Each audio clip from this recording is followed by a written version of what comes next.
কি যে তুমি রান্না করছো তা আমি কিছুই বুঝে উঠতে পারছি না। রোজ রোজ তোমার এইসব আমার আর ভালো লাগে না। প্রত্যেকটা দিনই তোমার রান্না দেরি হয়। এদিকে তো বেলা তো কম হয়নি, কখন আমি কাজে যাব সে কি খেয়াল আছে তোমার? রোজ রোজ তোমাকে বলে বলে রান্না করা দরকার কেন? তুমি জানো না আমি প্রত্যেকদিন সকালে খেয়ে তারপরে কাজে যেতে হয়?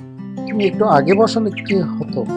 আরে দাঁড়াও, আর বেশিক্ষণ লাগবে না, হয়ে গিয়েছে। তুমি খেয়ে যেতে পারবে, রাগ করো না তো। একটু বসো, হয়ে যাবে খুব তাড়াতাড়ি। টুনা সকালের খাবার খেয়ে বাড়ি থেকে জমি চাষ করার উদ্দেশ্যে কাঁধে কোড়াল নিয়ে জঙ্গলের মধ্যে দিয়ে তার জমিতে পৌঁছালো। কিরে কালু, তুই কি করেছিস? তুই তো কাটতে কাটতে তো আমার জমি নিয়ে গিয়েছিস। তোর কি বিচার বিবেক বুদ্ধি বলতে তোর কিছুই নেই? তুই কি চোখে দেখোস নাই এই জমি আমার, আর তুই তোর জমি কুবিয়ে কুবিয়ে কতটুকু বাড়িয়ে নিয়েছিস? এই টোনা, এই সাবধানে কথাবার্তা বলবি। তোর জমি মানে? আমি তোর জমি কোবাতে যাব কেন? আমি আমার জমি কুবিয়েছি। তোর তোর জমিতে ওখানে আমি যাব কেন? তুই কি আমার সাথে কি গায়ে পড়ে ঝগড়া করতে চাস, নাকি এখানে জমি চাষ করতে এসেছিস? আমার জমি আমি কুপিয়েছি, তোর কি সমস্যা হয়েছে? আমি এভাবেই কোবাবো, তুই পারলে ঠেকাস যত। এভাবে টোনা ও কালো সামান্য একটু জমি নিয়ে ঝগড়া করতে লাগলো। তারা দুজনে কেউ কাউকে ছাড় দিয়ে কথা বলছে না। যে যা পারছে, যতটুকু পারছে সে ততটুকুই বলছে। অবশেষে টোনা কি করলো, মরল মশাইয়ের কাছে চলে এলো বিচার দেওয়ার জন্য। টনি এসে মরল মশাই বাসায় মরল মশাইয়ের কাছে বলল যে, মরল মশাই, মরল মশাই, আমি এসেছি আপনার কাছে একটি বিচার নিয়ে।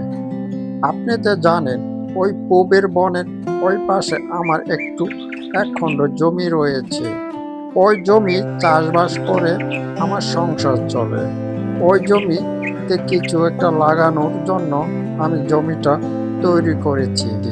পাশে আমার সাথে কালোর এক খণ্ড জমি রয়েছে। কালো কি করেছে, আজ সকালে গিয়ে দেখি ও জমি কুপিয়ে কুপিয়ে আমার জমি অংশটুকু নিয়ে নিয়েছে। আমি কিছু বলাতেই আমার দিকে রেগে বেগে ও অনেক ঝগড়া করেছে। তাই আমি নিরুপায় হয়ে আমি আপনার কাছে এসেছি। আপনি একটু চলেন তো আমার সাথে। ওখানে গিয়ে দেখলে বুঝবেন কার দোষ ও কার নির্দোষ। আপনি আমার সাথে এক্ষুনি চলেন জমি জমি। মরল মশাই, আপনি দেখেন, ওই দেখেন সীমানার ওই দিক দিয়ে, আর ওই দেখেন সীমানার ওই দিক দিয়ে, এটা হলো কালোর জমি। দেখেন সীমানা থেকে ও কতটুকু ভিতরে জমি কুপিয়ে নিয়েছে। ওই জমিটা হয়েছে আমার। দেখেন, আপনি বিচার করেন কার দোষ কার গুণ। ঠিক আছে টোনা, তুই কোনো চিন্তা করিস না। আমি তো নিজ চোখে এসে জমিতে দেখে গেলাম। আমি রাজসভায় এ নিয়ে বিচার ডাকবো। তুই এ নিয়ে চিন্তা করিস না। তোর এই এক খণ্ড জমির বিচার হবে, রাজসভায় বিচার বসবে, তুই দেখতে পারবি এই কালোর কতটুকু বিচার আমি করি। অন্যের জমি কেন ও কুপিয়ে নিয়ে যাবে? এখন যা তো বাসায় যা, কাল সকালে আসিস। আমার রাজসভায় বিচার বসবে, সেখানে সকলেই উপস্থিত থাকবে। তুইও আসবি, কালো আসবে। আজকে আমি এই রাজসভায় ডেকেছি একটি বিশেষ কারণে। এই বনে বাস করে ওই টোনা টনি। ওই টোনার এক খণ্ড জমি আছে ওই কালো জমির পাশে। কালো কি করেছে, ওই জমি জোর জবরদস্ত করে ওর জমি দখল করে নিয়েছে। কালোর সীমানা ছেড়ে ওই টোনার জমির সীমানা কেটে দিয়েছে। মরণ মশাই, সব মিথ্যা কথা। আমি টোনার জমি কাটতে যাব কেন?